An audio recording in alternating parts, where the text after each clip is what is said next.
umaga po sa lahat. Thank you, Jesus. Salamat sa Panginoon. Bagamat mainit, ay pinili mo pa rin na pumunta sa lugar na ito para magpuri at sumamba sa Diyos. Okay? Pakibati ang iyong katabi. Sabihin mo sa kanya, magandang umaga.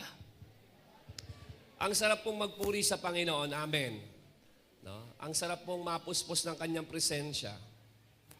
Kapag kahinipo ka ng banal na Espiritu sa pagpupuri, no, sa pagsamba mo, grabe.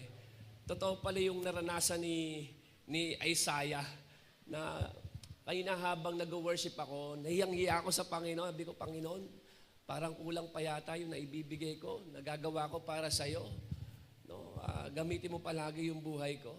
Talagang ang sarap magpuri sa Lord. Kasi, ewan ko kung sino po dito sa inyo, sa tuwing kumakanta ka, umaawit ka sa Panginoon, di ba pinapaalala sa iyo ng Diyos kung gaano kanya kamahal, kung paano siya nag-provide sa iyo, kung paano kanya sinamahan, pinagtagumpay sa bawat laban at problema na pinagdaanan mo. Ewan ko po kung nararanasan niyo po sa tuwing umaawit ka, no?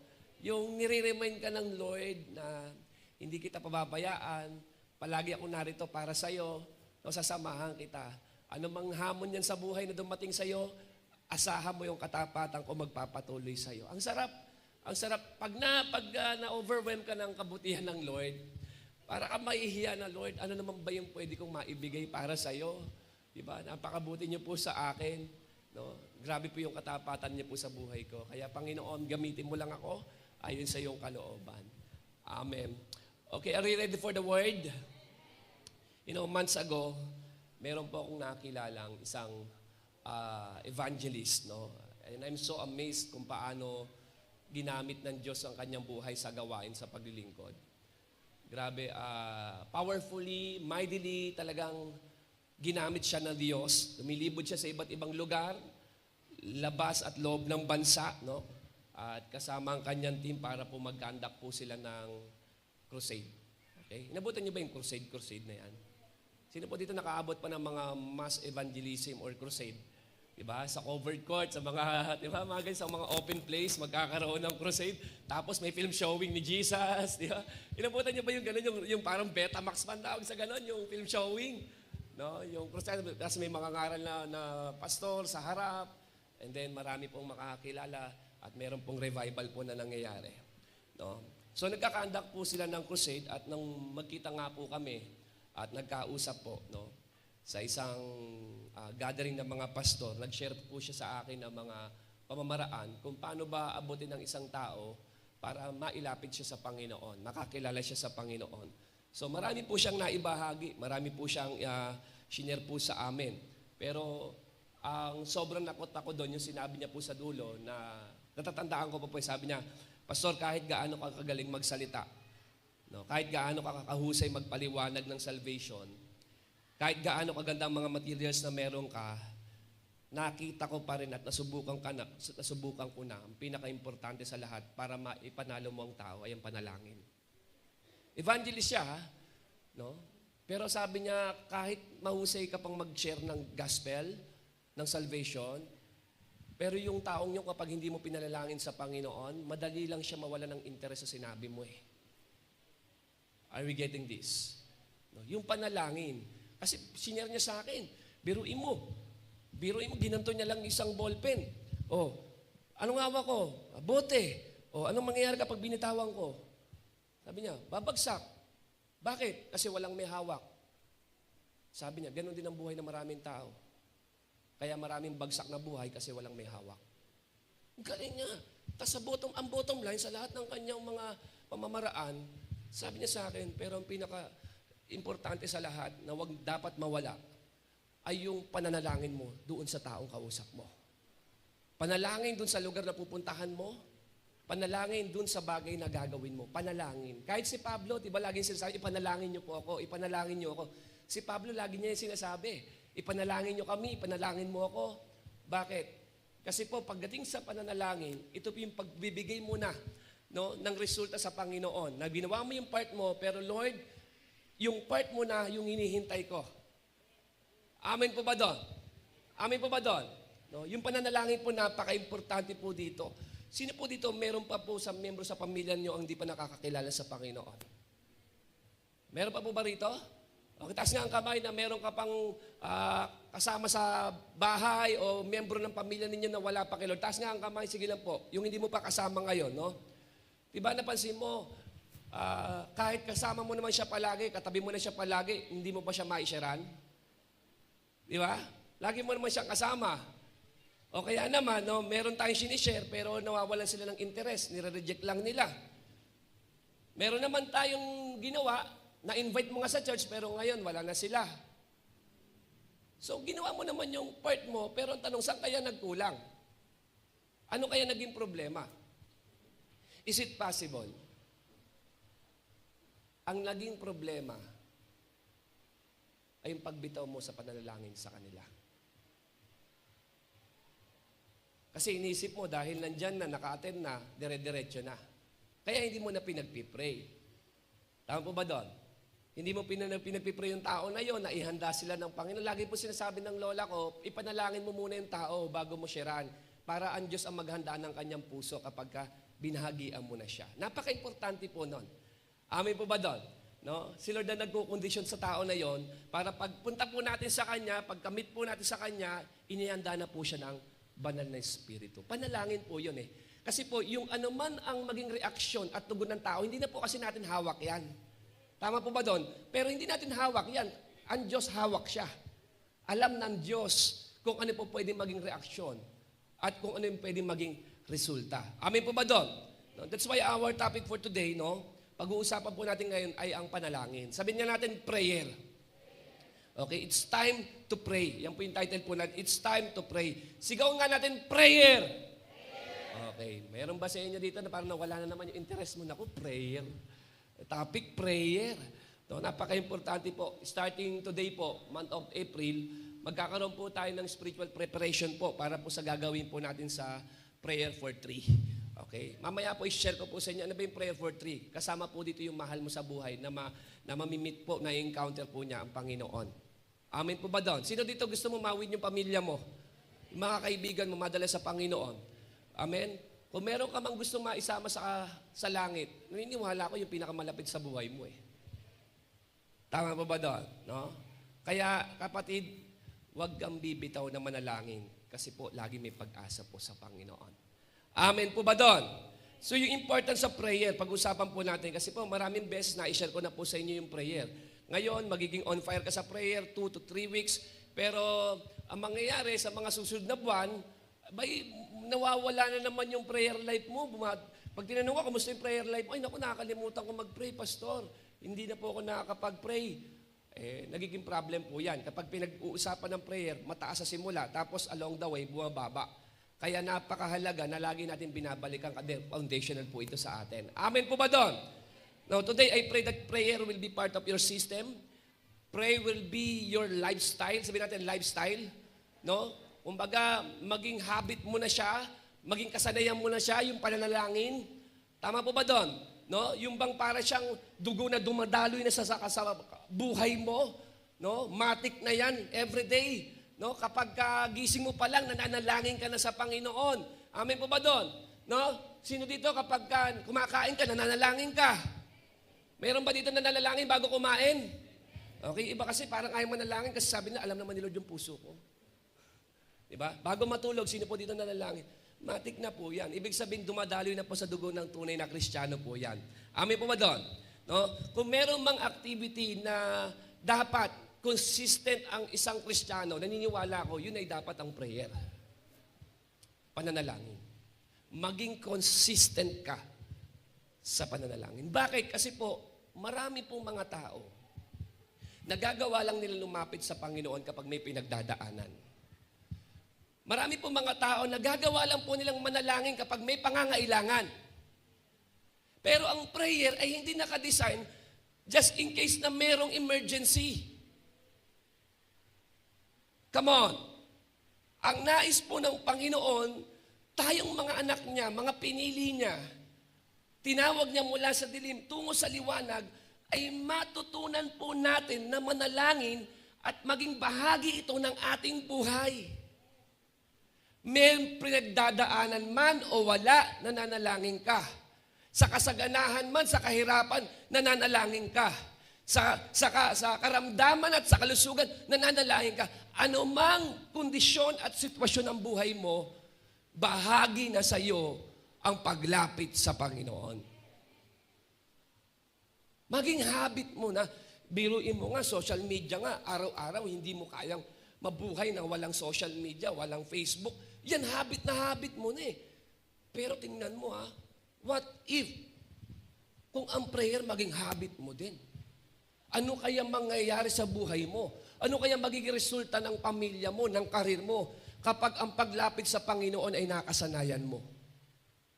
Sa Bible po, in the book of Daniel, nakita po natin kung paano isang nation ay naingatan dahil sa may isang lalaki na consistent manalangin. At yun ay walang iba kundi po si Daniel. In the book of Daniel chapter 6 verse 10, tingnan niyo po ito. Ito yung lifestyle ni Daniel. Okay, sabi po rito, Daniel 6 chapter 10, Daniel always prayed to God. Notice the word always. Prayed to God. Ilang beses po? 3 times every day. 3 times every day. Inulit-ulit. He bowed down on his knees to pray and praise God. Even though Daniel heard about the new law, ano yung new law? Okay, na walang sasamba sa ibang Diyos maliban kay Haring Dario. Okay, yun po yung bagong kautusan. No? He still went to his house to pray. He went up to the upper room of his house and opened the windows faced toward Jerusalem. Ang dabi dyan, then Daniel bowed down on his knees and prayed just as he always had done. As his custom sa ibang translation. Ginagawa niya po yun. Nakasanayan na po ni Daniel yun. Yun na po yung naging habit ni Daniel. Nananalangin siya 3 times. No? Na kahit na nasa bingit ng kamatayan ng kanyang buhay, hindi humihinto si Daniel na lumapit sa Panginoon. Kaya yung time ni Daniel, ang ganda ng takbo po nun eh. Ng nation po nila. Bakit? Kasi po, tingnan niyo po ito, merong pong tao na consistent manalangin. Posible kaya kung bakit ganyang kagulo ang pamilya na marami ngayon? Kasi walang tao na nag-i-intercede dun eh. Para ilapit sa Panginoon yung kanyang pamilya. Posible kaya kung bakit napaka-toxic ng environment sa loob ng opisina ninyo. Kasi wala doon ng isang tao na katulad ni Daniel na nilalapit niya sa Panginoon yung mga kasama niya, mga katrabaho niya. Posible kaya kung bakit nagkakaproblema yung buhay po natin, nagkakagulo-gulo. Kasi nga hindi natin inilalapit sa Diyos yung buhay po natin para humingi po ng direksyon sa Kanya eh. Amen po ba doon? Kaya ang pananalangin ay napaka-importante po. Si Daniel, 3 times siya nanalangin. Kahit alam niya na meron death sentence sa sino mang mahuli, no, na sasamba sa sino mang Diyos maliban sa inutos po ni Haring Dario na sa kanya lamang dapat sumambat yung muko. Are you with me? Anya pa ba tayo? No, pero si Daniel, sabi po dyan, no, he still prayed just as he had done before. May threat sa kanyang buhay, pero hindi siya huminto. Amen po ba doon? Hindi siya tumigil. Kung meron mang isang bagay na hindi palalagpasin ni Daniel sa kanyang buhay, yun ay ang pananalangin. Amen po ba doon? Hindi siya humintong manalangin. Mabigat man yung pagiging parusa. Kung saan na ba ang parusa? Ano po yung parusa dyan? Kamatayan. Itatapon po sa lions din, sa kulungan ng mga leon. Ano pa magiging kahihinatnan ng buhay mo? Hindi kamatayan. Amen po ba doon? Kung saan na ba kapag nahuli ka, tatanggalin ka lang sa trabaho. Pwede pa yun eh. Kung saan mahuli ka, magbumulta ka. Pwede pa yon. Kung saan ba, kapag nahuli ka na nalalangin sa Diyos mo, kung ikukulong ka, pahihirapan ka lang, pwede. Hindi. Kapag nahuli ka, papatayin ka. Iniisip ko lang ito. Siyempre, pag nagbabasa tayo ng Bible, nilalagay natin sarili natin sa karakter Ang tanong ko rito, ano kaya ang meron sa pananalangin? Kung bakit itong si Daniel, handa siyang ibigay, willing siyang mamatay para lang sa pananalangin. Kung wala siyang nakukuha dong maganda, kung walang mainam na resulta, tingin mo itataya niya pa kaya ang kanyang buhay? Sa akin lang po yun, Tama po ba doon? Kasi tingnan mo, ikaw ba isusugal mo yung buhay mo? Sa wala ka naman palang pakinabangan. Tama, mali. Isipin mo, bakit itong taong ito? Itong lalaking ito, di baling mawala ang kanyang buhay, wag lang kanyang panalangin. Ang tanong, ano ba meron dyan? Kasi kapag hindi mo naiintindihan at hindi mo nararanasan ang kapangyarihan ng panalangin, madali lang sa'yo na huwag manalangin. Nakatamaran na palaglapit sa kasi nga wala naman pala nangyayari sa'yo Tama po ba doon? Pero kapag may nangyayari sa tuwing lumalapit ka sa Panginoon, ay hindi mo palalagpasin na lumubog ang araw, matapos ang araw, na hindi ka nakipag-usap sa Diyos.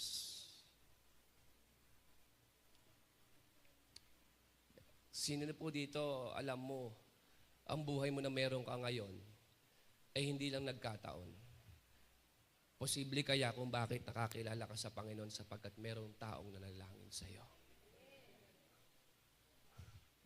Ako po'y bunga ng panalangin No? Sabi mo sa katabi mo, sa tigas mo na yan, biro mo, pinalambot ka ng Diyos. Hindi, sino ba naman taong makakakontrol pa sa'yo?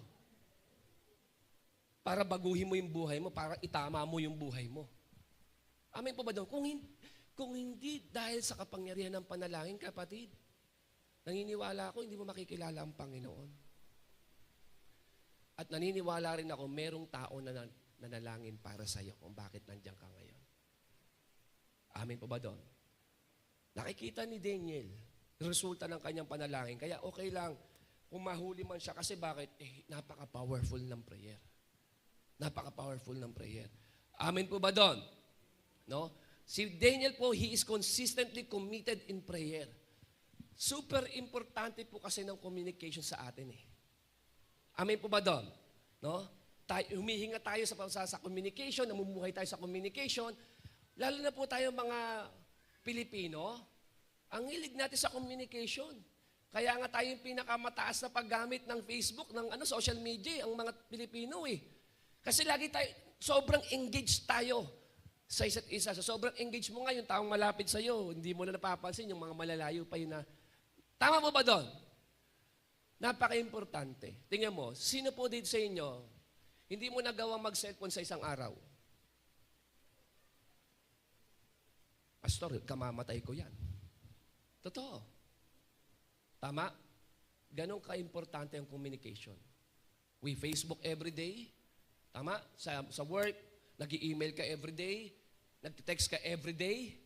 Tama po ba doon? Ang communication po, kapatid, napaka-importante po. At kung ganon siya ka-importante, kumusta ang communication natin pagdating sa Panginoon? Paano mo i-describe yung prayer life mo ngayon? Kumusta ang prayer life mo, kapatid? Tanungin mo yung katabi mo, nananalain ka pa ba? Kasi baka mamaya, hinihintay ka lang ni Lord na lumapit sa Kanya para yung pinagdadaanan mo, makita mo yung kamay ng Diyos na tulungan ka. Kasi bakit? Ang prayer nakakahambol. Pag walang panalangin, simple lang naman yung gusto mong iparating sa Panginoon Kaya mo ang buhay mo nang wala siya. Tama po ba doon? Kaya mo magtagumpay ng hiwalay sa Kanya. At yan ay yung pinakadelikadong posisyon ng iyong buhay. Ang kalimutan ng Diyos. At huwag i-acknowledge ang Diyos sa bawat araw. So, you need to be passionately involved in prayer. Mamuhay tayo sa panalangin. Sabi nga ni Jesus, no? I want my house to be a house of prayer. House of prayer, house of healing. Prayer talaga eh. Kahit balik-baliktarin mo, prayer eh. Kaya nga kadalasan ng ating mga mali-maling decision sa buhay, resulta lang hindi mo pananalangin eh. Tama po ba doon? Kaya yung mga mali-mali mo, yan yung nauna ka lagi sa Diyos eh. Pero kapag kayan, dinulog mo sa Panginoon, walang sablay, maganda ang magiging resulta. Amen po ba doon? Prayer is the most important activity of our lives. Lalo na po sa mga leaders po na narito. Kahit meron kang best strategy, meron kang best na people, kapatid, no? May mga best resources ka, pero kapag wala kang panalangin, para kang isang sasakyan na napakatulin, pero walang gas. Ang ganda-ganda, ang tulin-tulin, ang tulin yan. Tatakbo ba? Hindi. Bakit? Walang gas eh. Yun ang problema. Pag wala ng gas. And prayer is your gas. Prayer is your gas. Are you with me? No? Kung meron, ang isa sa scheme ni Satan, kung meron man siyang i-distract sa'yo sa buong araw mo, okay, na activity mo, yun ay walang iba kundi ang pananalangin. Ulitin ko kung merong mang i-distract sa'yo si Satan, guguluhin ka niya, yun ay walang iba kundi yung oras mo para sa pakikipag-usap sa Diyos. Alam kasi ni Satan kung gaano ka ka-powerful sa tuwing lumalapit ka sa Panginoon. Si Jesus, sa kanyang pagkakatawang tao, makikita niya po kahit pagod na pagod ang kanyang physical na katawan, sa pagmiminister sa buong araw, makikita mo, early in the morning, mababasa mo maraming beses sa Bible. Siya po ay mayroong solitude na ina-isolate niya ang kanyang sarili doon sa isang tahimik na lugar para makipag-usap sa Ama. Come on! And then after niya makipag-usap sa Ama, doon na siya magtutungo sa araw na yon para maglingkod sa mga tao. At miracles, after miracles, nakikita mo yung mga himalang ginagawa. Kaya sabi ng mga alagad, turuan mo kaming manalangin. Hindi niya sinabi, turuan mo kaming kumanta, turuan mo kaming mag-preach. Sabi ng mga alagad, turuan mo kaming manalangin. Bakit kaya? Kasi nakita ng mga alagad, yung kapangyarihan, yung mga himalang ginagawa ng Panginoon bago mangyari, nakikipag-usap muna si Jesus sa Ama. Amen po ba doon? Amen po ba doon? No, kaya, kung titingnan, bakit pa yung buhay ko parang average lang yung sitwasyon, walang matinding impact, hindi nakaka-breakthrough? Kasi ikaw lang yan eh. Ilapit mo sa Diyos yan. Makikita mo yung makapangyariang kamay ng Diyos kung paano katulungan sa bawat araw. Magtataka ka, may ginagawa ka isang bagay, hindi naman alam mo naman, hindi naman yun yung pinaka-the best mo, pero ang ganda na nagiging resulta. Amen po ba doon? Minsan iniisip mo, akala mo, naging swerte ka lang, naging lucky ka lang. Hindi. Walang ganun sa mga mananampalataya. Lahat yan ino-orchestrate ng Panginoon sa taong lumalapit sa Kanya. Amen po ba doon? So maging passionate po tayo sa pananalangin. Sabi mo sa katabi mo, pananalangin. Mas mabilis ang ating paglago ng simbahan kapag ang bawat mananampalataya ay committed sa pananalangin. Amen? Bakit? Kasi si Lord ang gumagawa, hindi tayo. Amen po ba doon? Kaya madalas nag-i-struggle ang ministry, ang life group, kasi tayo lang. Dapat involve mo si God sa ministry mo. Andiyan ba tayo? Why do you need to pray? Mabilis lang po ito. Why? Because it is the most important. It is the most important task of a believer, of a leader. Most important task of a believer. When you say most, ano ibig sabihin? No? Pinaka. Important means significant. Significant po ito. Ito yung vital, priority. Kung meron ka mang dapat prioridad sa buhay, kapatid, yun yung paglapit mo sa Panginoon. Hindi yung pagpunta mo sa trabaho, hindi, yung paglapit mo sa Panginoon. Maging prioridad po natin yung pakikipag-usap po natin sa Diyos. That's why prayer is the most important task of a believer. Tinawag ka ng Diyos para manalangin. Amen. Amen. Sino po dito nag-struggle ka sa prayer life mo? Tama? Marami po sa atin, tinatamad ang malalangin kasi hindi mo nakikita yung epekto at kapangyarihan. Pero pag tinamaan ka, kapatid ng kapangyarihan ng Diyos, hindi ka nabibitaw sa panalangin. Tama po ba doon? Pangalawa, it is the greatest spiritual weapon. Prayer is the greatest spiritual weapon. Kanina, it is the most important. Ngayon, it is the greatest spiritual weapon. Kung meron man tayong weapon kay Satan, kapatid, para hindi siya makapag-penetrate sa buhay mo, yun ang pananalangin. Para wag magkaroon ng space si Satan sa puso mo, pananalangin. Pananalangin. Paglapit po sa Panginoon. Why? Because when we pray, we walk in power. Paglapit natin sa Panginoon, lumalakad tayo ng may kapangyarihan. Amen. When we pray, we talk in power. Kapag ka nananalangin tayo, kapag nagsalita tayo, napaka-powerful. Hindi nakaka-impress. Nakaka-convince. Yes. And then, when we pray, we work in power. Ano ibig sabihin? Kapag nananalangin tayo, kapatid, may ginagawa ang Diyos. Sa bawat ginagawa mo, may ginagawa rin ng Panginoon. Tandaan mo to.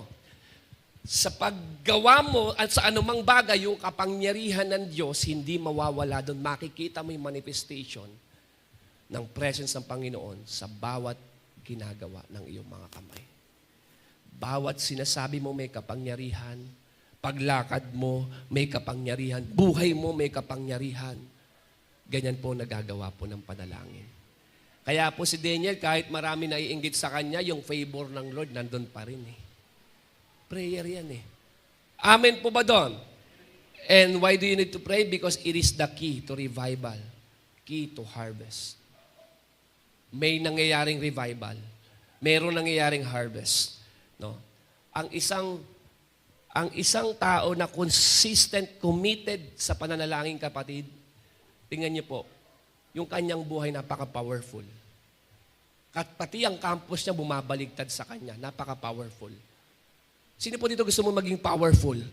Amen? Kasi bakit? Ang Holy Spirit ang gumagawa. Hindi na ikaw.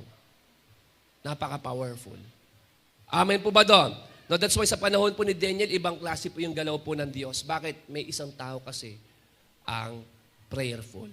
Kaya kahit balik rin po natin, kapatid, prayer po talaga. No? Ang matinding panalangin po ang magdadala sa atin sa matinding harvest.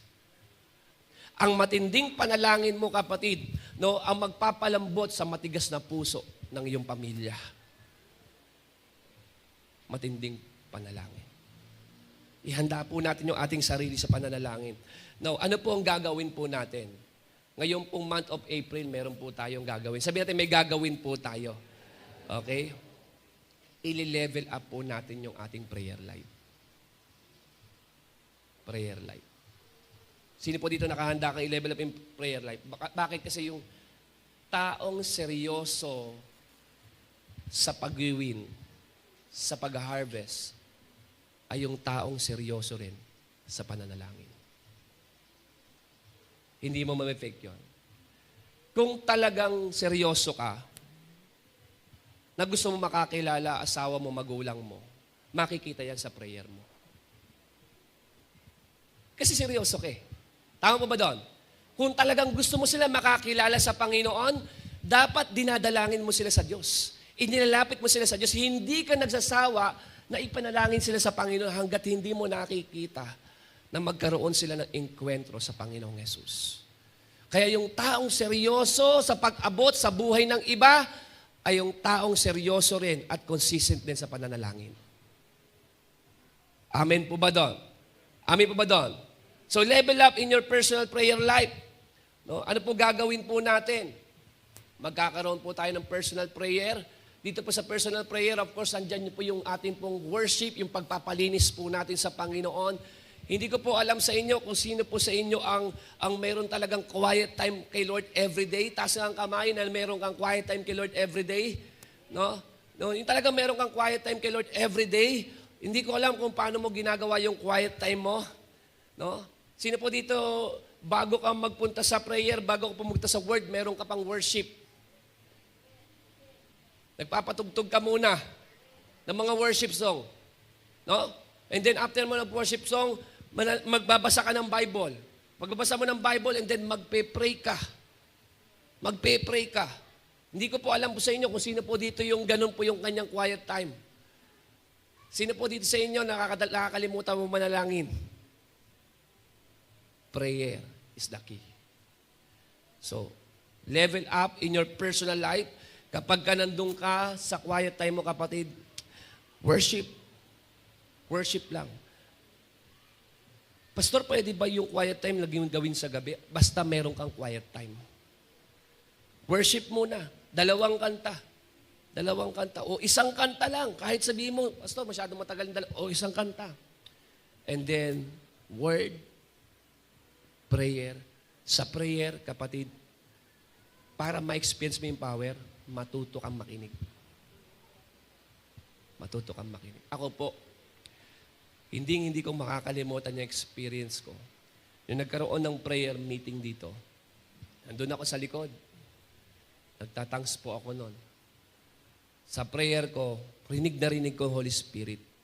Talagang rinig na rin ko. Ang linaw. Sabi niya lang sa akin, magtuloy ka, ako bahala sa pamilya mo. Hindi ko po yung makakalimutan. Sa tuwing nagkakaroon ng sipon at ubo, nawala po yung fear ko. Kasi po nagkaroon po ako ng trauma sa anak ko. Pagka sila po nilagnat, hindi na po ako natutulog, napaparanoid na po ako. Kasi po nung nagkaroon sila ng sakit, 2 beses sa isang buwan. 2 beses sila na hospital sa isang buwan.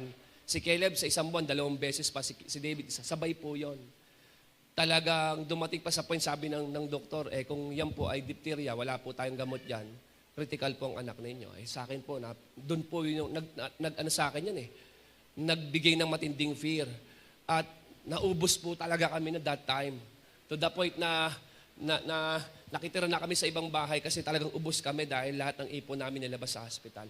Kaya sa tuwing nagkakasakit ang anak ko, ang tagal ko po, ilang taon, nagpapastor ako, nagpipreach ako, pero yung fear sa akin pagdating sa family, sobrang tindi. Hirap na hirap ako kung paano ako ma-overcome yung fear. Sabi ko, paano kaya mawawala to, Lord? Until one day, no, yung nagkaroon ng prayer, nag-prayer gathering po rito. Nagtatags po ako sa Panginoon, hindi ko po sila iniisip. Bigla na lang po nagsabi sa akin ng Panginoon. Alam, pagod po ako noon physically. Sa dami po ng mga inasikaso ko para kay Lord. Rinig na rinig ko, sabi sa akin ng Holy Spirit, magtuloy ka, ako bahala sa family mo. Ngayon, kapag inuubos, sinisipon sila, hindi ko na po sila, wala na po na ospital. Alam niyo po, lagi na po kalmado yung puso po namin mag-asawa. Yung narinig ko po yun, grabe pong assurance. Sabi ko, narinig ko po yun. Prayer. Sa prayer po, may ginagawa po ang Panginoon. Yes. Sa prayer, meron ka nakikitang vision. Sino po dito nakakakita ka ng vision kapag nagpipray ka? Nakakatakot. Nananalangin po ba kayo? Ano po ba experience niyo? May testimony po ba kayo sa prayer? Kasi baka mamaya yung relihiyon lang meron tayo, yung nananalangin. Tapos pagkatapos wala rin epekto sa iyo. Kaya ka tinatamad kasi hindi nag-level up yung prayer life mo Diba? Ask the Lord, bigyan mo nga ako ng patotoo sa prayer life ko. No? Markahan mo nga ako. Magbigay ka nga, Lord, God, ng matinding karanasan sa buhay ko, sa pananalangin ko. Kapag narinig mo ang tinig ng Diyos, kapatid, grabe, ano man ang dumating sa buhay mo, lahat niya malalagpasan mo dahil sa biyaya ng Panginoon. Amin po ba doon? No? Yung prayer life, sa prayer, pag nagpipray ka, laging tatandaan, no? It is one thing to give thanks to the Lord. Of course, okay yan. Pero sa prayer, always ask the Lord to examine your heart. Kaya sabi ni David, examine my heart, O Lord. Hayaan mo si Lord i-examine niya ang puso mo. Bakit? Kasi sa prayer, pinapadil yan eh. Hindi mo lang alam, pero meron din sa puso mo yung mga bagay na hindi nakaka-please kay Lord. Sa prayer, sino po dito narinig mo ng tinig ng Panginoon, pwede mo bang isuko sa akin yan? Pwede mo bang ibigay sa akin yan? Kasi alam ni Lord, yun na nagiging idolatry mo. Doon ka nagiging masaya, hindi mo kayang mawala, magagalit ka kapag nawala siya, hindi sasabihin sa Lord, pwede mo bang isuko sa akin yan?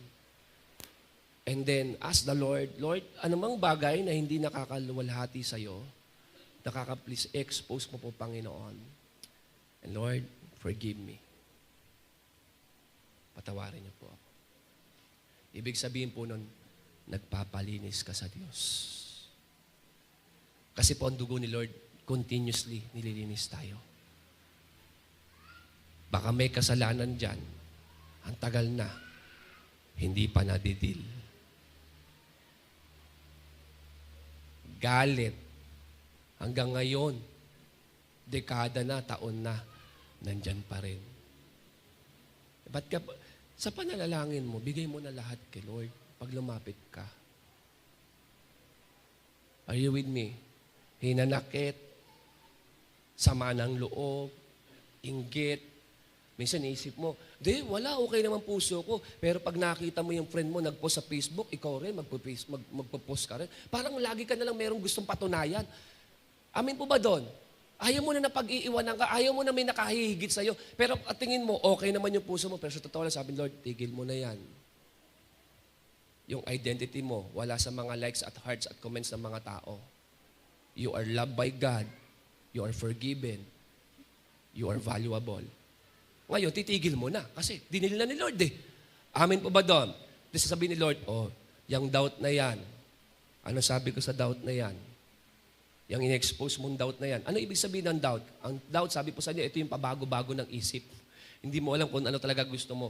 Saan ba talaga ako didepende? Kay Lord ba talaga? Kasi pagka kay Lord ako dumipende, paano yung pangangailangan namin? Hindi, dito muna ako siguro. Mayroon church. Hindi, diyan nga muna, Lord, dito muna. Sabi ni Lord, yung may mga pabago-bagong isip, di alam kung ano gusto. Sabi ng Lord, sabi sa Bible, wag na kayong umasa na tatanggap kayo kay Lord. Hindi po ako nagsabi noon. Si God, binasa ko lang sa James chapter 1. Yung hindi mo alam kung kanino ka talaga didepende ng provision, come on, ng pangangailangan mo, yung bang, hindi, kailangan ko to, Lord eh. Naintindihan mo naman ako eh. Hindi, pag binigay mo yan kay Lord, inuna mo ang Panginoon, sabi ni Lord, the Lord added. Amen. If you put God first, sabi doon, and all these things shall be added unto you. The Lord shall supply all you. Sa prayer po, kailangan meron pong pusong gumagaling.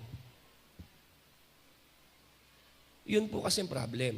Pag nalalangin ka kasi, walang kabuhay-buhay. Sino po dito amin kayo, palalangin mo kasi kaya ka tinatawag, walang kabuhay-buhay eh. Hindi mo alam kung ano ginagawa mo. Yung parang kala mo hanggang ngayon, meron ka pa rin mga beads dyan na inuulit mo lang, tinatapon mo yung salita mo, pero wala naman nahihil. Tama, walang nadidil, walang epekto. Sino pa naman sisipagin na manalangin ng gano'n? Sa prayer mo, Lord, merong hindi tama sa puso ko, expose mo, Lord. Ihil mo yung puso ko, Panginoon. Ihil mo. Sa prayer mo siya ibigay. Are you with me? Ipadil mo kay Lord kung ano man po yung mga negative emotions, fear, doubts, nandyan sa heart mo, ipadil mo yan sa Panginoon. Amen po ba doon? Kasi nga, paano mo naman ipapanalangin yung asawa mo na konsumisyon sa'yo? May unforgiveness ka. Lord, sige po, binibigay ko na po siya sa inyo ngayon. Gusto nyo po ngayon palang kunin nyo na yung asawa ko. Tama ba doon? Siyempre, pero kapag binigyan ka ni Lord ng forgiving heart, Panginoon, hindi ko po kayang baguhin tong tatay ko eh. Itong anak ko, hindi ko kayang baguhin. Pero kaya mo silang baguhin. Hindi mo sila madulog kasi nga galit ka. Tama ba doon? Ngayon, ipadil mo muna kay Lord, magpalinis muna ng puso. Magpaayos muna ng puso. Yung kapitbahay mo, mapapahamak. Hindi mo galit ka eh. Galit ka. Heart. So, i-level up yung prayer life. Pagpunta, quiet time. Pag sinabing quiet, lahat, sino po dito sasama-sama tayo magka-quiet time kay Lord? Amen? Magkakaroon tayo ng quiet time. Worship. Pero may mga kinakanta mo. Ano ba mga kantang lumalabas ngayon? Ha? Iba-iba na yung makabisado mong kanta. Yung worship song, iniislang mo eh. Diba? Yung Koreano, kuwang-kuwa mo yung salita. Hindi mo naintindihan. Pero pagdating kay sa worship, nag-speaking in tongues ka, hindi mo alam yung lyrics. Anya ba tayo? Worship, isang song. Sige, anta, worship, Lord. Grabe. You are magnificent, Lord. Then after noon, word. Pagkatapos ng word, heart check. Lord, humble my heart. Soften my heart. Kasi bakit? Pag yan tumigas, mga nakaraang topic natin, ang hirap niyan. Magkakaproblema ka. Magiging critical ka. At madadamage yung relationship mo sa iba. Gawin mong receptive at responsive ang heart ko, Lord. Bigyan mo, Lord God, yung heart ko ng...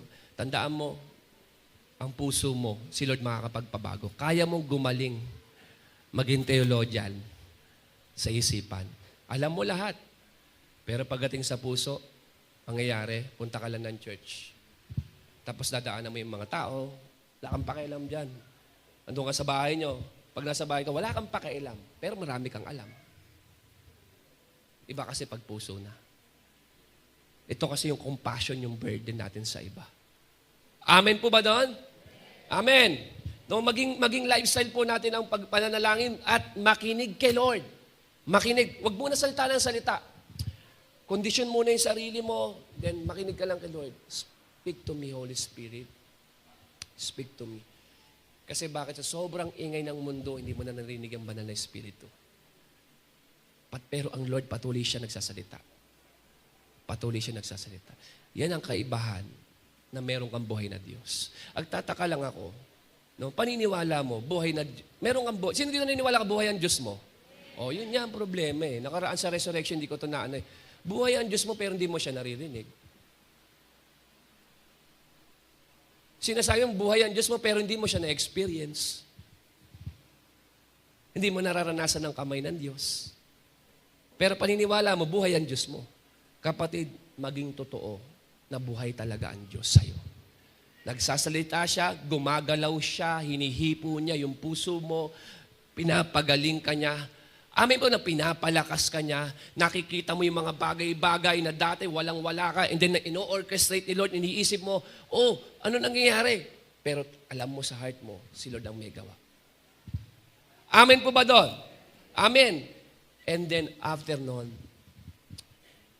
ilapit mo sa Panginoon yung mga taong gusto mo makakilala sa Kanya. Tanong ko sa iyo, kailan mo huling iniyak sa Diyos ang pamilya mo?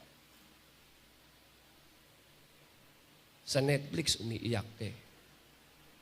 Hindi naman totoo eh. Dinedirect lang naman yan eh. Pero naiiyak ka. Pero tanungin kita, kailan huling pumatak ang luha mo para sa pamilya mo? Kailan mo sila huling nilapit sa Panginoon at sinabi sa Lord, Panginoon, hindi ko po sila kaya, pero kaya mo. At walang anumang matigas na puso sa mainit na pagmamahal mo. Panginoon, tanging ikaw lang ang makakapagpabago sa tao. Kailan mo huling sinabi sa Lord yun? Na nilapit mo, seriously, yung family mo. Na hanggang ngayon, sino po dito sa inyo hanggang ngayon, hindi mo po sila binibitawan sa panalangin. Pinapanalangin mo pa rin sila sa Panginoon. Kasi bakit? Dahil yung iyak ng puso mo, kung meron man po kung gustong maisama sa kaharian mo, Panginoon, yung mga mahal ko sa buhay. Amen? Amen. Iiyak natin sa Panginoon yung mga tao. Mamaya po, meron po tayong prayer for today na sasabihin ko po sa inyo. Iluhod ang pamilya mo, iluhod mo yung karir mo. Ikaw ba yung work mo ba, niluluhod mo sa Panginoon? Negosyo mo, niluluhod mo ba yan sa Panginoon? Okay, iluhod mo yan sa Panginoon. Yung ministry mo, iluhod mo sa Panginoon. Yung mga pangangailangan mo, kailan ka humingi? Lumapit kay Lord na yung pangangailangan mo, niluhod mo sa Kanya. iluhod mo. Amen. Yung ministry mo, iluhod mo sa Panginoon. Kapag nanalangin ka, manalangin ka na parang wala nang bukas. Amen po ba doon? Kung mananalangin ka na parang wala nang bukas. Make your prayer your lifestyle. Huwag kang magsimula sa anumang bagay na hindi ka nananalangin. Huwag kang papasok sa isang relasyon na wala yung pag-acknowledge mo sa Panginoon. Huwag kang magsisimula ng anumang negosyo na walang panalangin. Huwag kang pupunta sa isang ministry na walang panalangin. Panalangin, kapatid. Ang church po nito ay nagsimula sa panalangin, nagpatuloy sa panalangin at tatapusin natin sa biyaya ng Panginoon sa kanyang muling pagparito sa pananalangin. Panalangin magsimula. Panalangin magpatuloy. Amen ba doon? No, huwag kang mag-share ng gospel nang walang pananalangin, kapatid. No, huwag kang pupunta sa church nang walang pananalangin. Sino po dito sa inyo, bago ka pumunta rito, nagpipray ka na kay Lord? Lord, nag-expect po ako sa iyo, Panginoon, nakakatagpuin mo yung buhay ko. Sa araw pong ito, yung mensahe mo, Panginoon, mag-minister po yan sa akin.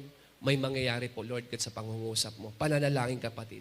Level up in your personal prayer life. Pangalawa, corporate prayer works. No? Be consistently committed in prayer works. Ano ibig sabihin po nito, kapatid? Every Wednesday, sama-sama po tayo itong lumapit sa Panginoon, ilapit ang ating mga mahal sa buhay sa panalangin. Prayer service po natin every Wednesday. Every Wednesday. Every Wednesday, mag-gather po tayo dito. Dalin mo yung pangalan, yung sa prayer for three mo, sino yung mga taong nandoon na ilalapit mo sa Panginoon. Kapatid, hindi mo pa kasi talaga sobrang siniseryoso yung panalangin. Okay? Every Wednesday, prayer service, magmi-meet po tayo rito as a church. 7:30, nandito po tayo, sama-sama po tayo, yung mga buhay na nakalagay po doon na gusto mo makasama sa langit, buhay na gusto mo mabago at maabot, idadalangin po natin yan sa Panginoon. Amen po ba doon? John chapter 14, verse 14. Ask me anything in my name, and I will do it for you. Bakit kaya walang ginagawa si Lord sa pamilya ko? Ang tanong, may sinabi ka na ba sa Kanya? May nilapit ka na ba sa Kanya? Sabi ni Lord, ask me anything in my name, and I will do it for you. I will do it for you. Ask the Lord. And the Lord, sabi niya, will do it for you. Hindi pa tapos ang Diyos sa pamilya mo. Hindi pa siya tapos. Jeremiah 33 verse 3. No, ito po magtatapos sa inyo. Call to me, and I will answer you. I will tell you wonderful and marvelous things that you know nothing about. Si Lord na nagsasabi, lapit ka sa Kanya, makipag-usap ka sa Kanya. May i-share si Lord sa iyo. May sasabihin ang Diyos sa iyo. Hindi ko alam, Pastor, kung paano magtagumpay. Lapit ka kay Lord, may sasabihin siya sa iyo. Hindi ko alam, Pastor, kung paano ba sumagana sa buhay, may sasabihin si Lord. Hindi ko alam, Pastor, kung paano ba makakalabas sa problemang ito, paano susolusyonan itong mga pinagdadaanan ko. Lapit ka kay Lord, ini-invite ka niya. Sabi niya, call to me, and I will answer you. Si Jesus, sabi niya, if you ask anything in my name, ask, I will do it for you. Grabe yung privilege na binibigay sa atin ng Diyos sa pananalangin. Sabi niyan, if you call to me and I will answer you. Hindi sinabi dito na kapag lumapit ka sa akin, pag-iisipan ko, titingnan ko muna. Sabi niyan, call to me, and I will answer you. Bakit? Bakit parang ang hirap sumunod kay Lord? Kasi maraming beses, Lord, may sinasabi sa iyo, kaya lang, ang pinipili mo kasi yung gusto mo eh. Tama po ba doon? Tanda mo, ang sagot ni Lord sa panalangin mo, hindi palaging gusto mo. May mga bagay na sasabihin si Lord, bitawan mo. Pero bakit ka nasasaktan ngayon? Kasi sinagot ka ni Lord na bitawan mo, pero patuloy mo pa rin pinaglalaban. Come on. Sabi ni Lord, patawarin mo. Sinasabihan ka niya. Nagpipray ka sa Kanya, dinidil niya ni Lord yung heart mo. Ang tagal na niyan, anak, ang tagal-tagal na niyan. Hanggang kailan pa ba yan? Hanggang saan pa ba aabutin niyang sama ng loob mo? Dahil hindi mo gusto, hindi mo ginagawa. Pero si Lord nagsalita na sa'yo. Are you with me? Kaya sabi dito, call to me and I will answer you. Pero yung sagot ng Lord, maging handa ka. Kasi hindi lahat ng sagot niya at hindi lahat ng gusto niya para sa iyo ay gusto mo rin. Amen. May mga pagkakataon sasabihin ng Lord na mag-post ka, pero ikaw, banat ka ng banat. May sasabihin si Lord na laban, sasamahan kita. I will fight for you. Pero wala kang ginagawa. Kaya nakikita mo, parang nagiging religious tayo. Bakit? Ayun niya, merong buhay na Diyos, pero hindi mo naririnig. Merong buhay na Diyos, pinapangalandakan mo si Jesus na buhay, pero hindi mo nararanasan. Amen po ba doon? Iniisip mo kasi yung mga tao na nilalapit mo kay Lord, matigas.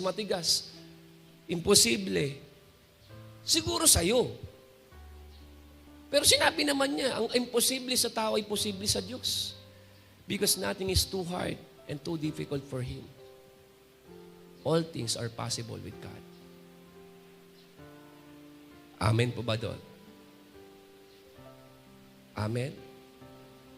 Ilapit natin sa Panginoon yung mga tao na minsan kala mo okay sila, pero deep inside, sugatan po sila. Mahirap pumalayo sa Diyos. Mahirap. Kaya gagamitin ka ng Panginoon.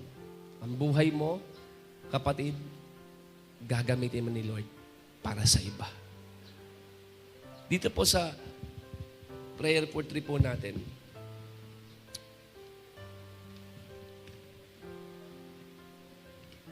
lagay mo lang yung pangalan mo. Mamaya bibigay po sa inyo sa Hadel. Isang life group ka, sino yung 3 tao na gusto mong ilapit sa Panginoon? Pastor, ba't 5 yan? Kung 5, hindi 5. And then, huwag kang bibitaw sa panalangin. Seryosohin mo ang Diyos. Pakita mo kasi kay Lord na gusto mo talaga silang maligtas. That's the problem eh. Yung prayer mo, walang faith eh. Amen. Amen po ba doon? Gusto mo silang maligtas, sabi, gusto kong maligtas sa pamilya mo, pinapanalangin. Hindi. Pakita mo naman kay Lord na seryoso ka. Seryoso ka na yung mga taong ito, gusto mo silang makakilala sa Panginoon. Na itong mga taong ito, gusto mo silang mabago yung buhay nila. Sa 3 na to, sa 4, 5, ilapit mo, Panginoon, bago ka magsulat, pray ka muna, Lord, ilid mo po ko sa mga tao na gusto mong makakilala sa iyo. Sometimes, grabe si Lord, tataka ka, hindi family ang pinalagay sa iyo. Kapitbahay mo, katrabaho mo, tama ba? Tapos isipin mo, Lord, bakit hindi ang family ko? Sasabihin sa'yo ni Lord, habang inaabot mo yung iba, ako naman ang aabot sa pamilya mo. Kaya yung lead ng Lord sa buhay mo, kapatid, bago ka magsulat, ask the Lord, sino po yung mga tao sa buhay ko? Remember, hindi ko kilala ang pamilya mo, kamag-anak mo. Kaya ikaw ang gagamitin ng Panginoon para sa kanila. Amen? Amen? Pwede po ba tayong manalangin?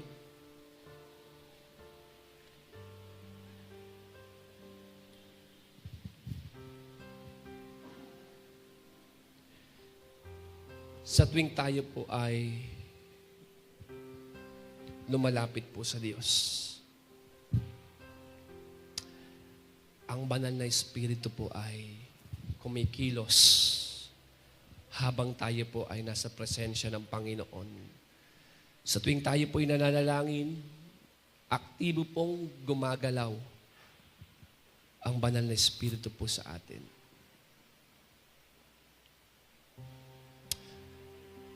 Hindi maiksi ang kamay ng Diyos, sabi sa kanyang salita.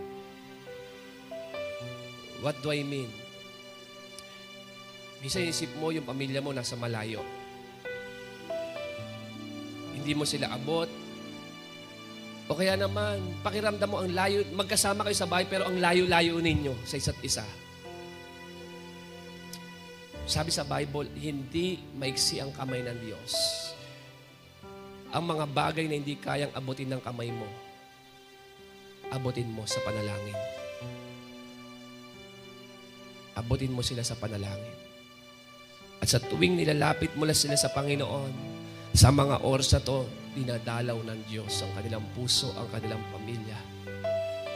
Bawat tahanan, umiihip ang banal na Espiritu upang baguhin yung atmosphere sa loob ng bahay. Inisip mo, ang bigat-bigat naman kasi sa loob ng tahanan namin. Hindi mo yan kayang baguhin. Hindi mo yan kayang baguhin. Ilapit mo yan sa Diyos. At makikita mo ang banal na Espiritu magbabago ng atmosphere sa loob. Kakantiin ng Diyos ang puso ng bawat isa. Bibigyan ng pusong nagpapakumbaba, aalisin ang spirit ng pagmamataas. At magke-create ang Lord ng pagmamahalan at pagkakaisa. Hindi pa huli ang lahat para magsimula ulit. Huwag mo sukuan ang pamilya mo. Huwag mo sukuan ang asawa mo. Tandaan mo, kung nakakilala ka, maaaring mayroong tao na hindi rin sumuko na idinalangin ka sa Panginoon. Kaya sa umagang ito, sabi mo kay Lord, Lord, change my heart, heal my heart. Katagpuin niyo po ako ngayon, hibuin niyo po yung buhay ko po ngayon, Panginoon. Kasi kapatid, baka mamaya yung puso mo sobrang tigas na para sa iba. Yung puso mo, hindi mo na kayang ilapit yung ibang mga tao, idalangin sa mga tao. At naging makasarili ka na in a sense na sinasabi mo yung sarili ko nga, hindi ko kaya, sila pa kaya. Pero ngayon, babasagin ng Diyos ang puso mo. At ilalagay niya yung puso niya sa puso mo. Kasi hindi mo kayang magmahal ng totoo na hindi gamit ang puso ng Panginoon. That's why Jesus said, love one another. Pray for one another. Love them in the same way that I have loved you. In the same way that I have loved you, Jesus said. Seryosohin mo ang Lord sa paglapit mo sa Kanya. And then yung tao na idadalangin mo, yung pamilya mo, kung sino man na pinapakita sa'yo ng banal na Espiritu, huwag mo munang pagdudahan. Malabo, matigas, malayo, mahirap. The Bible says, everything is possible to those who believe. Sa sinong mang nananampalataya, lahat sa Kanya ay posible. Ang faith mo wala sa isipan, ang faith mo nasa puso. Paniwalaan mo. Huwag mo lang idalangin yung panalangin na may pananampalataya na naniniwala ka na gustong iligtas ng Diyos ang pamilya mo. Gusto silang ibalik ng Panginoon sa Kanyang presensya.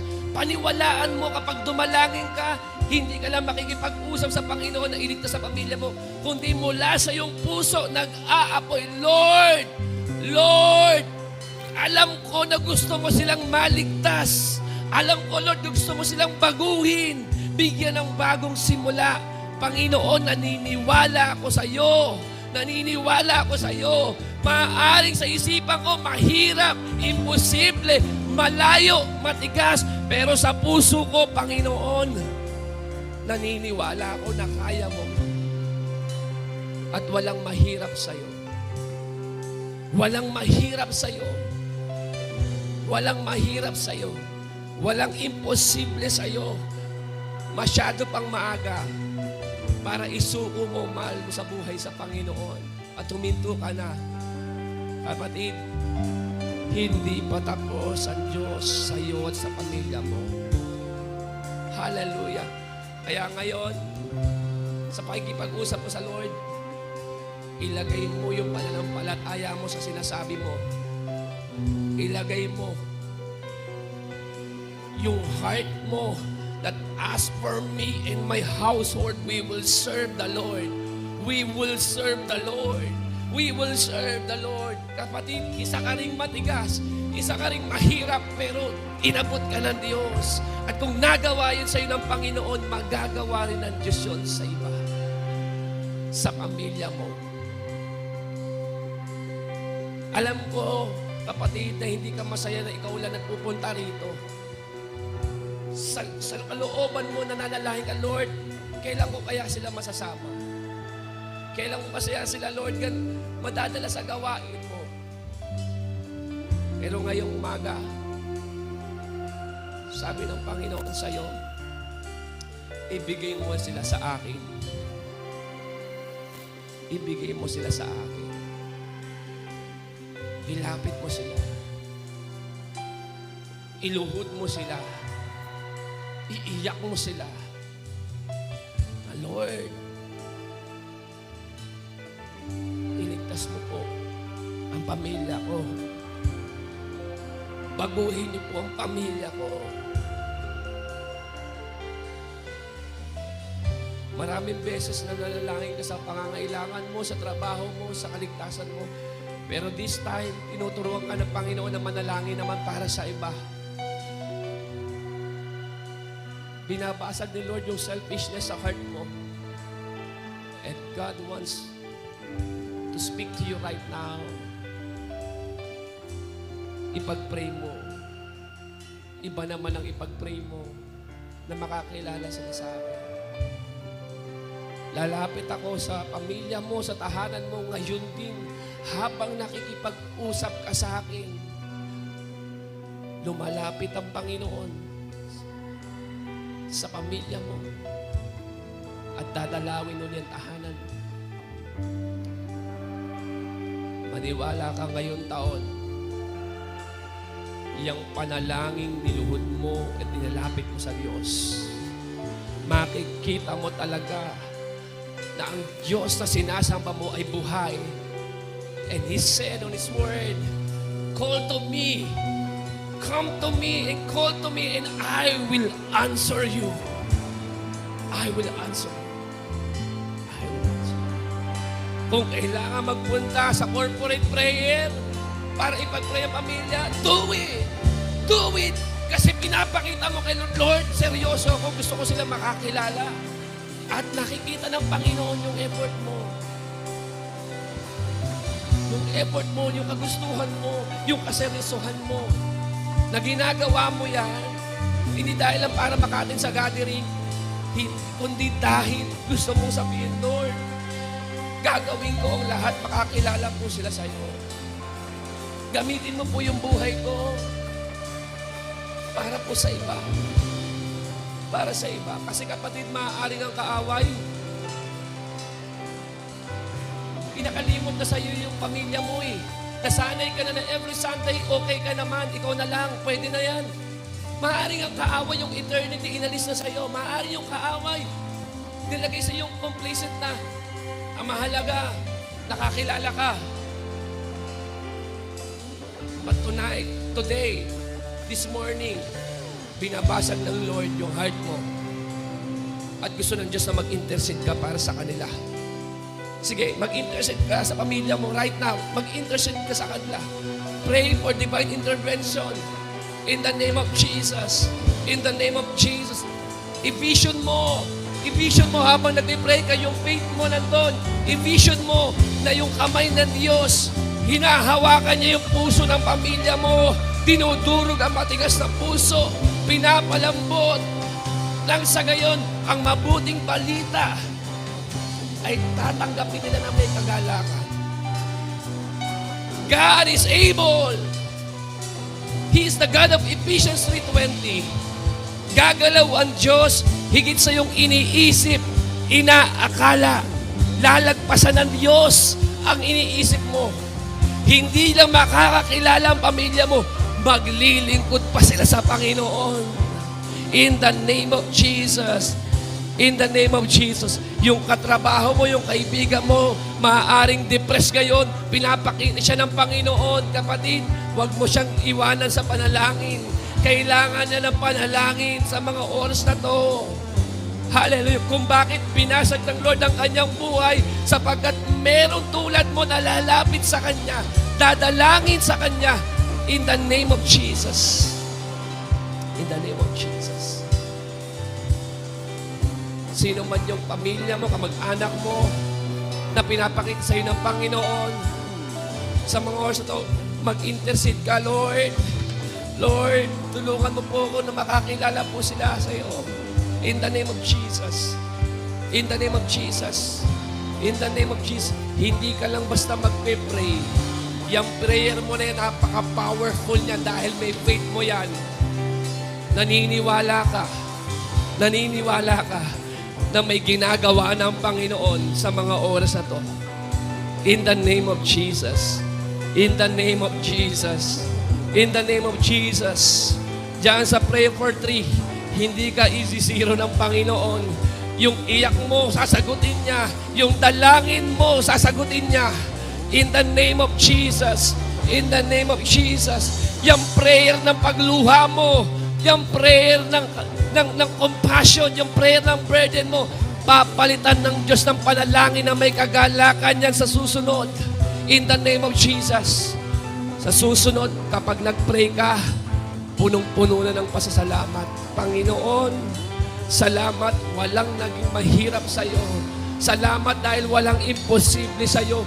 Panginoon, salamat sapagkat kasama ko na po sila ngayon. In the name of Jesus, salamat binago mo yung atmosphere ng aming tahanan. Ang aming pamilya, Lord God, nilalapit ko po sa iyo, Panginoon. In the name of Jesus. Sige kapatid, mag-intercede ka lang. Mag-intercede ka lang sa prayer mo. May ginagawa pa ang Diyos. May ginagawa pa ang Panginoon. Never stop praying. Pray. Pray. Pray. Pray. Pray. Pray. The Holy Spirit works when we pray. When we work, but when we pray, God works in the name of Jesus. Sa panalangin mo, kapatid, hindi na ikaw yung gumagalaw dyan. Hindi na ikaw yung gumagalaw dyan. Yung ang Diyos na gumagalaw para sa'yo. In the name of Jesus. When you pray, God works. In Jesus' name. In Jesus' name. In Jesus' name. Patutunayan sa iyo ng Diyos na walang imposible sa Kanya.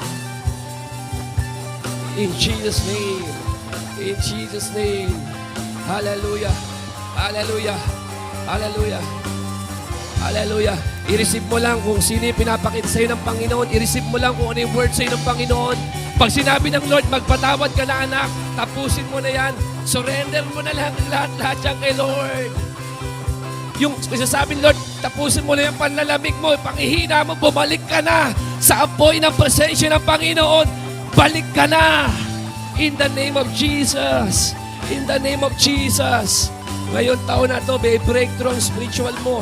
Sisimulan ng Panginoon dyan sa panalangin mo. Hallelujah. Hallelujah.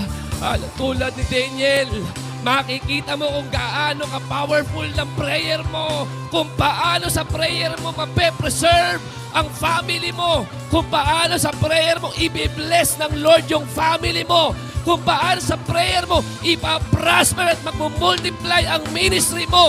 Because when you pray, God works in the name of Jesus.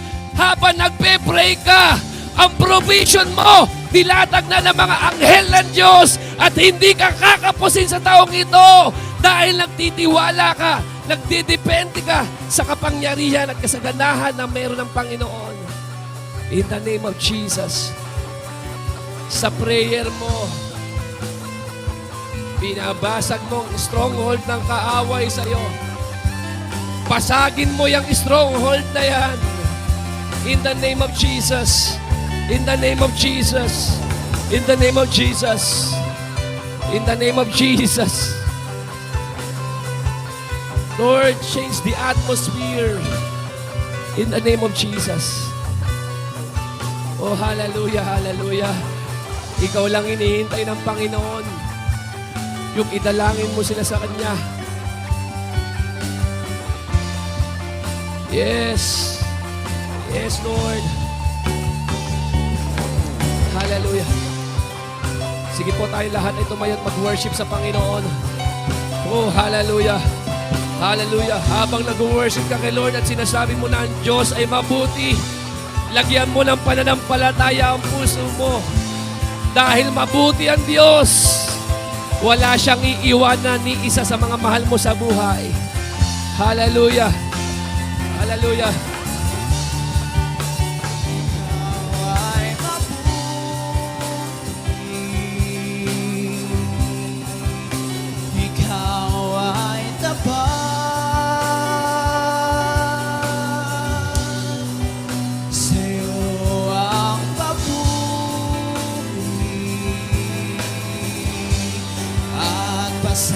Salamat. Ikaw ay mabuti, O Diyos. Ikaw ay mabuti. Ikaw ay tapat.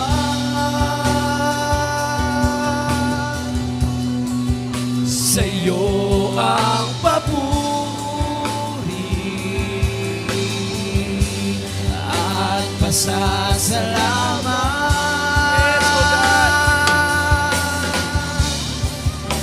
Ikaw ay mabuti. Ikaw ay tapat.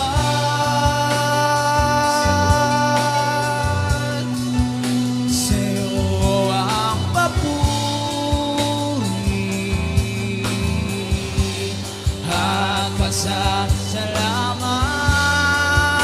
Ikaw ay mabuti. Ikaw ay mabuti.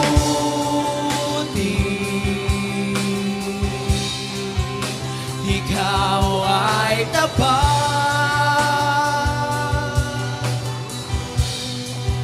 Sa iyo ang papuri at pasasalamat.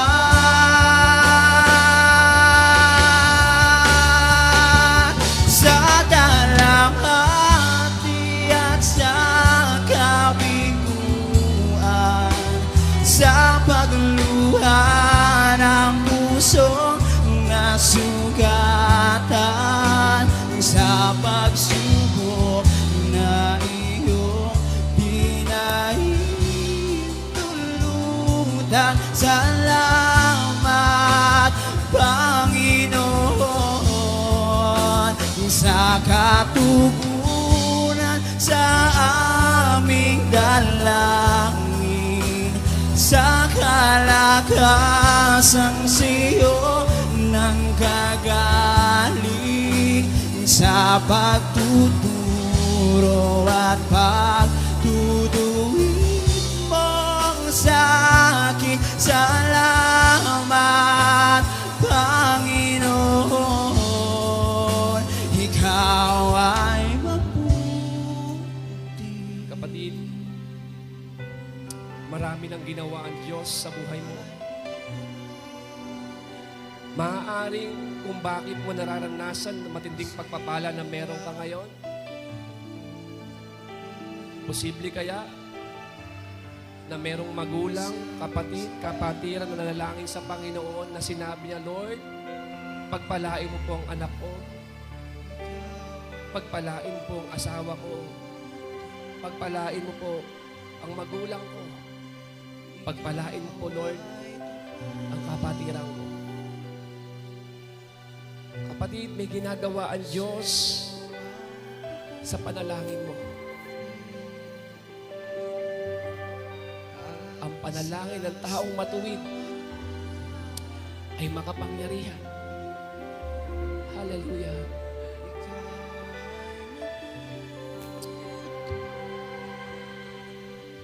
Feel the presence of the Lord.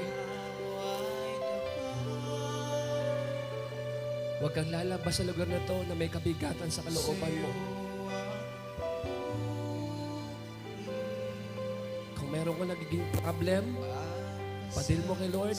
As you worship the Lord right now, ask Him to expose yung mga bagay na nag-display sa Kanya.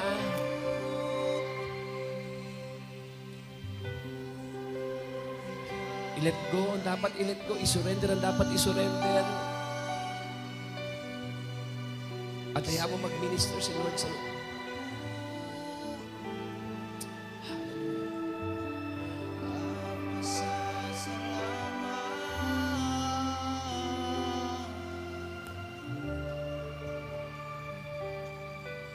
Panginoon, salamat po sa umaga pong ito, dakilang Diyos.